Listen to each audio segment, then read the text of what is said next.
बेसाख अमावस्या का महत्व समझ लीजिए। हिंदू पंचांग के अनुसार अमावस्या की तिथि का विशेष धार्मिक और आध्यात्मिक महत्व होता है।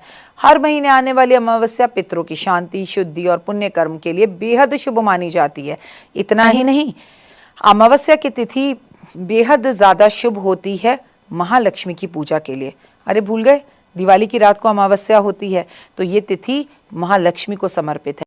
अप्रैल के महीने में अमावस्या बैसाख मास के नाम से जानी जाती है, जिसे हिंदू धर्म के दौरान दान पुण्य के लिए बहुत ही फलदायी माना गया है, चमत्कारी अमावस्या माना गया है। वैशाख मास में स्वयं ही स्नान, दान और तप का महीना माना गया है।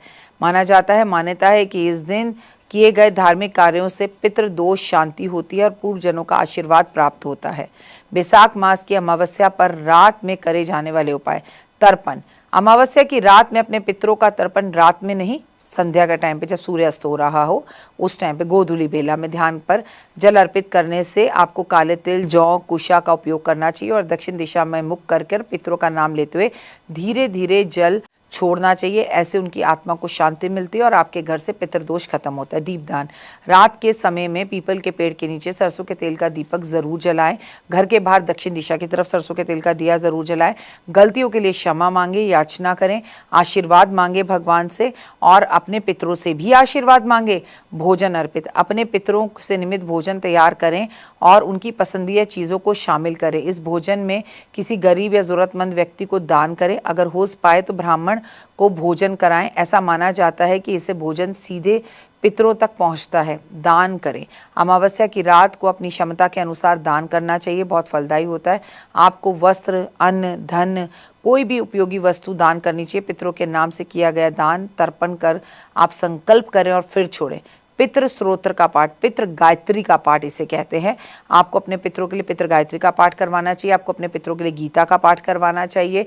आपको अपनी शांति के लिए दान पुण्य हवन करवाना चाहिए। आपको बता दूं, बैसाख मास की अमावस्या पर सुख संपदा का उपयोग, यदि आप चाहते हैं कि माँ लक्ष्मी की कृपा बनी रहे तो बैसाख की अमावस्या वाले दिन दान पुण्य कर कर शाम को ईशान कोण में घी का दीपक जलाकर दीपक में लाल रंग की बत्ती लगाकर कनक धारा स्तोत्र का पाठ करें। ये उपाय करने से लक्ष्मी की असीम कृपा आपके संसार और परिवार पर बनती है।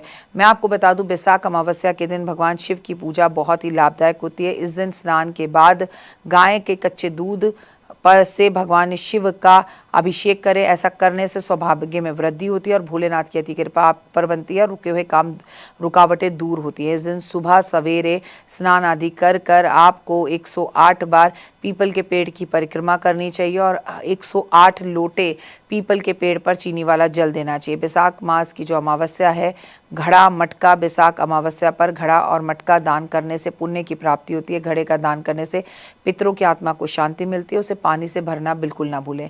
वस्त्र का दान, जिस दिन नए वस्त्र का दान करना बहुत शुभ माना जाता है, खासकर ब्राह्मण को इस दिन अगर आप कपड़े देते हैं तो आपके पापों का नाश होता है। घी का दान, अमावस्या के दिन घी का दान करना बहुत ही लाभदायक होता है। ऐसा करने से घी का दान करने से घर में सुख, शांति, वैभव, यश और मान सम्मान प्रतिष्ठा बढ़ता है।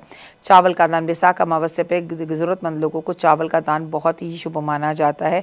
आपको धनवान बनाता है और वैभवशाली बनाता है। क्या ना करें, अमावस्या के दिन तामसिक भोजन, शराब का सेवन करने से बचें, बाल नाखून काटने से बचें, दूसरों की निंदा करने से बचें, तुलसी तोड़ने से बचें, नकारात्मक बोलने से बचें और आपको मैं बता दूं कि किसी का भी निंदा कर कर अपने आप को ऊंचा दिखाने से बचें। धार्मिक ग्रंथों के अनुसार अमावस्या के दिन सूर्य और चंद्रमा एक ही राशि में होते हैं, जिससे आध्यात्मिक ऊर्जा विशेष महत्व होती है। इसीलिए ध्यान से, जाप से, ताप से मानसिक ऊर्जा, सकारात्मक ऊर्जा बढ़ती है और ये धन प्राप्ति का एक अलग ही स्रोत है। कहते हैं बैसाख अमावस्या अगर आप हवन करना शुरू करें और पूरे साल हवन करें हर अमावस्या पर, तो एक साल बाद पूछेंगे आपके जीवन में क्या बदलाव आए हुए। फिलहाल मुझे दीजिए इजाजत। मेरे चैनल को लाइक, सब्सक्राइब और शेयर जरूर कीजिए। अपना और अपनों का ध्यान रखिए। आपके पितरों को मेरा कोटि कोटि प्रणाम। वो जहां भी हैं भगवान उनकी आत्मा को शांति दे, उन्हें अगला जीवन बहुत खूबसूरत दे। फिलहाल के लिए सिर्फ इतना ही।